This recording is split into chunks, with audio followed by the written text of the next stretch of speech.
My name is Claire Morgan, and I was 30 years old when my mother canceled my birthday celebration just 4 days before the event.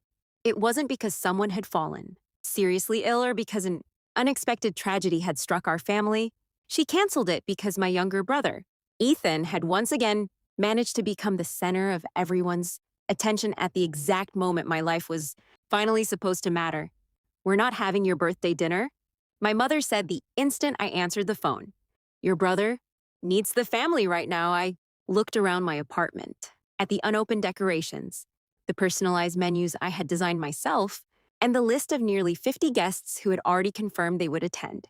I had reserved a beautiful lakeside restaurant months in advance, hired a photographer, and arranged transportation for elderly relatives who rarely traveled. Everything was ready. "What happened this time?" I asked quietly.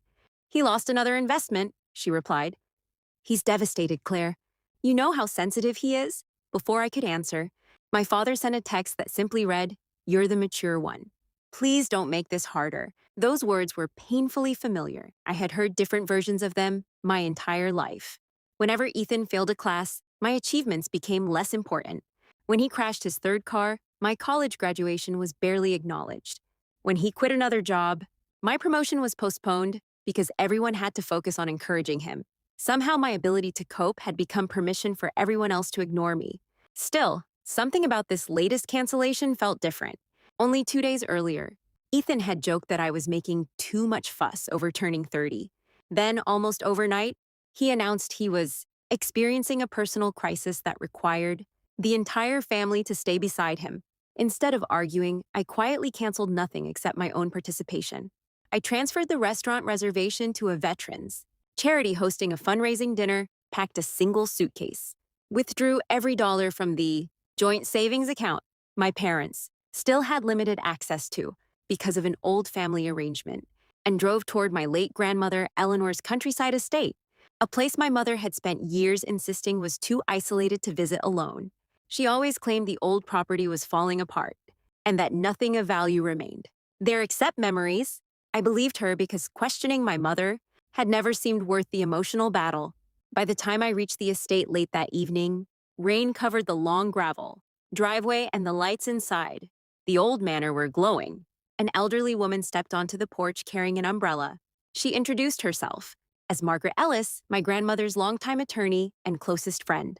Before I could explain why I had come, she smiled gently and said, "Your grandmother always believed you would arrive here shortly, after your 30th birthday." I stared at her in disbelief. "She knew my birthday would be canceled?" Margaret nodded. "She didn't know exactly how, but she understood your family better than anyone." Inside the house, everything looked exactly as I remembered from childhood.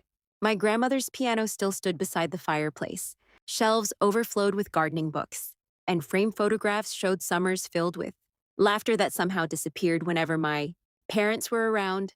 Margaret led me into Eleanor's study and placed several thick folders across the oak desk. "Your grandmother rewrote her estate, planned 2 years before she passed away," she explained. "She left this estate, 100 acres of protected woodland, and controlling ownership of Morgan Botanical Conservancy entirely to you." I felt the room spin. My mother had always insisted the conservancy belonged equally to the whole family and that it was barely surviving financially. Margaret opened another folder filled with financial records. The conservancy was actually thriving, generating significant income through environmental grants and research partnerships. Then she showed me bank statements revealing something far more disturbing.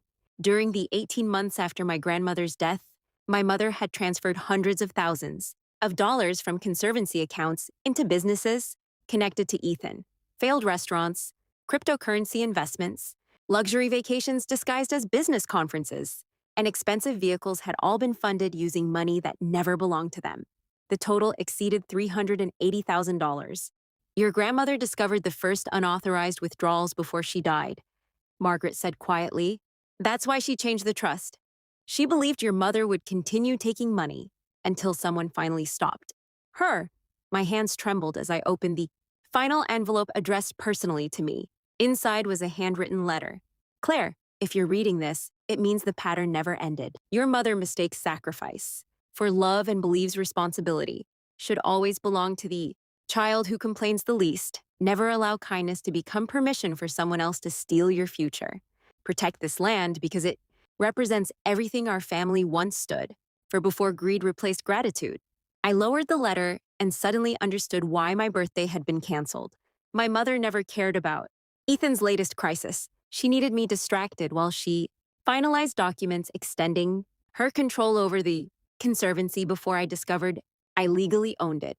My phone buzzed across the desk with 12 missed calls and several messages.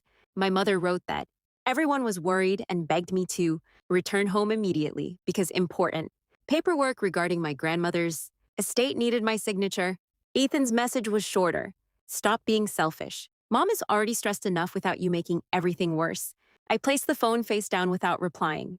For the first time in my life, I wasn't wondering how to fix another family emergency. Instead, I was wondering how many of those emergencies had been carefully created to keep me too distracted to notice everything they were quietly taking from me and standing inside my grandmother's peaceful study, surrounded by the truth she had protected until I was finally old enough to claim it. I realized my canceled birthday had not ruined my life at all. It had accidentally revealed the greatest betrayal my family had spent decades trying to hide. Several days passed before I contacted anyone in my family. During that time, Margaret introduced me to the Conservancy staff, accountants, and board members, all of whom were surprised to learn that I had never been informed about my ownership. They quietly explained how my mother had gradually taken control after my grandmother's death, insisting every financial decision required secrecy to protect the family. Together, we reviewed years of records, uncovering payments for Ethan's luxury apartment, expensive vacations, failed business ventures, and even a sports car purchased using Conservancy funds. The evidence painted the same picture over and over. Whenever Ethan made another reckless decision, my mother solved the problem by taking something that belonged to someone else. As I listened, memories from my childhood suddenly made sense. My college art scholarship had disappeared because Ethan needed help after dropping out of university. The small inheritance my grandfather left me had been used to pay Ethan's gambling debts. Even my first apartment deposit had somehow become a loan that was never repaid. Every sacrifice had been presented as temporary, yet nothing had ever been returned. Margaret advised me to remain calm while the legal team froze every Conservancy account and officially ended my mother's authority. People reveal their true intentions when they believe they still have control, she said. I followed her advice and finally answered my mother's call that evening. She sounded relieved the moment she heard my voice, but within seconds, she mentioned paperwork related to my grandmother's estate and insisted I return home immediately. She never asked where I had been or whether I was safe. Her concern was the signature she still believed she could obtain. Pretending not to suspect anything, I agreed to visit that weekend. Before leaving the estate, I carefully copied every financial record and every email linking my mother and Ethan to the missing money.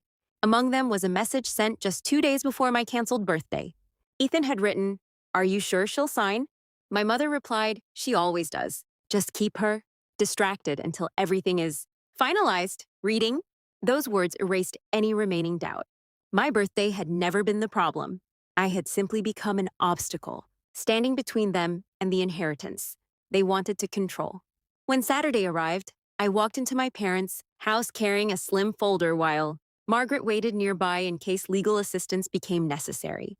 My mother greeted me with forced warmth, my father smiled awkwardly, and Ethan sat at the dining table acting exhausted, as though he had suffered some terrible tragedy. A birthday cake sat in the center of the table, decorated with candles that felt more like a performance than an apology. After only a few minutes of small talk, my mother placed several documents in front of me. "Sign these now," she said casually. "They're just routine estate papers." I slowly opened the folder and immediately recognized the transfer forms that would have extended her control over the Conservancy for another 5 years. Instead of signing, I quietly placed copies of my grandmother's will, the trust amendment, and the financial records beside her documents. The room fell silent. My father stared at the papers in disbelief while Ethan's face turned pale. $380,000, I said calmly. "That's how much disappeared from the Conservancy while you were managing it." My mother immediately denied everything, claiming every payment had been made for family emergencies. But I slid the printed emails across the table. Ethan recognized his own messages before anyone else did and lowered his eyes. My father slowly read each page until his hands began shaking. For the first time in years, no one called me selfish, dramatic, or ungrateful. They simply realized the truth had finally caught up with them. I looked at all three of them and made one thing perfectly clear. They could cooperate, return every recoverable dollar, and surrender all claims to the Conservancy, or I would allow the investigation to move forward. My mother laughed nervously, convinced I would never take legal action against my own family. She still believed I was the same daughter who always gave in. She didn't realize that the version of Claire who accepted second place had been left behind at my grandmother's estate days earlier, and for the first time in my life, I walked out of my parents' house without feeling guilty for choosing myself. Within days, everything my mother had spent years controlling began to unravel. Acting on Margaret's advice, I authorized a formal civil investigation into the missing Conservancy funds while independent accountants traced every transaction connected to my mother's management. The evidence was overwhelming. Money meant for environmental research had financed Ethan's failed businesses. Expensive vacations, designer furniture, and countless debts my parents had quietly hidden from the rest of the family. My father finally admitted he had signed financial documents without reading them because he trusted my mother to handle everything. His silence had allowed the deception to continue for years. Faced with undeniable proof, he moved out of the family home and agreed to cooperate fully with investigators. My mother refused to accept responsibility. She insisted every decision had been made to protect the family and repeatedly claimed that I was destroying everyone over money. I reminded her it had never been about the money. It was about decades of lies, manipulation, and stolen opportunities. Ethan reacted differently. At first, he bombarded me with calls and messages, insisting he had never understood where the money came from. Then, when I refused to answer, his tone changed. He accused me of choosing strangers over my own family and warned that people would believe I had become greedy after inheriting my grandmother's estate. I didn't respond. For the first time, I realized I no longer needed to defend myself against stories they invented. The truth already existed in thousands of pages of financial records. Over the following months, banks froze several accounts connected to my mother's transactions. Creditors demanded repayment from Ethan's businesses, and the Conservancy's board officially appointed me as its director. Instead of selling the protected woodland to developers as my mother had secretly planned, I expanded my grandmother's vision by partnering with universities and environmental organizations. New walking trails were created, educational programs welcomed local schools, and research grants brought fresh life to the land my grandmother had loved so deeply. Every improvement felt like honoring the promise she had trusted me to keep. Meanwhile, my family's carefully maintained reputation began collapsing. Friends who once admired my mother quietly distanced themselves after learning about the investigation, and several charities removed her from leadership positions when questions about missing donations surfaced. She blamed me for every consequence, never acknowledging that her own choices had created them. One rainy afternoon, my father visited the Conservancy alone. He looked years older than when I had last seen him. He apologized for always taking the easiest path instead of the right one and admitted that every time he called me the strong one, he had really meant that he expected me to keep sacrificing so the rest of the family could avoid uncomfortable conversations. I accepted his apology, but I also told him that forgiveness did not erase the years I had spent believing I mattered less than my brother's mistakes. He nodded silently because there was nothing left to argue. Weeks later, Ethan surprised me by requesting a meeting. We sat on a bench overlooking the lake where our grandmother used to paint wildflowers every spring. For the first time in his life, he didn't ask me to solve one of his problems. Instead, he admitted that our mother had convinced him he deserved everything she gave him because I would always succeed on my own. He confessed that he had ignored the obvious because accepting the truth would have meant giving up a life he couldn't afford without someone else's sacrifices. He apologized sincerely, but I told him trust could not be rebuilt in a single conversation. It would take years of honest choices before I could believe the person sitting beside me was different from the brother who had benefited from my losses for so long. He accepted my answer without anger or self-pity, and as he walked away, I realized something important. I no longer needed revenge. because consequences were already doing the work that anger never could. My mother had lost the control she valued. My father had lost the illusion that avoiding conflict protected the family. And Ethan had finally lost the privilege of living at someone else's expense. As for me, I had gained something far more valuable than the inheritance they tried to steal. I had finally learned that protecting my own future was not selfish. It was the first truly honest decision I had ever made. 10 years passed, and the place my mother once dismissed as a worthless piece of land had become one of the most respected environmental and arts centers in the region. The old manor was fully restored. The surrounding woodland was permanently protected, and visitors from across the country came to attend workshops, exhibitions, and conservation programs inspired by my grandmother's vision. Every spring, hundreds of students arrived to learn that nature and creativity could exist together without being sacrificed for profit. I eventually returned to painting, something I had abandoned years earlier, because my family had convinced me that my dreams were less important than Ethan's endless emergencies. My first major exhibition was called Finding My Own Place, a collection of paintings that explored forgotten memories, empty chairs at family celebrations, and the quiet loneliness of always being expected to give up everything without complaint. On opening night, the gallery was filled with people who believed in my work. As I looked around the room, I remembered the birthday dinner that had been canceled because my brother's latest crisis mattered more than my happiness. This time, no one interrupted the celebration, and no one expected me to apologize for being seen. My father remained part of my life, although our relationship never returned to what it once could have been. He visited the conservancy several times each year, volunteered at community events, and accepted that rebuilding trust required patience rather than promises. My mother chose a different path, even after the legal proceedings ended, and she was ordered to repay much of the money she had taken. She continued blaming everyone except herself. She insisted she had only done what any loving parent would do to protect a struggling child. Eventually, most of the people who once admired her recognized the truth and quietly stepped away. Ethan's journey was slower, but more genuine. Without my mother's constant protection, he found steady work, sold the possessions he could no longer afford, and gradually repaid a portion of what had been taken from the conservancy. Years later, he sent me a handwritten letter admitting that he had confused being loved with being rescued. He wrote that every time our mother chose him over me, she hadn't actually helped him grow stronger, she had only delayed the day he would have to face his own decisions. I appreciated his honesty, but I understood that forgiveness did not require returning to the relationship we once had. Some things can heal without becoming what they were before.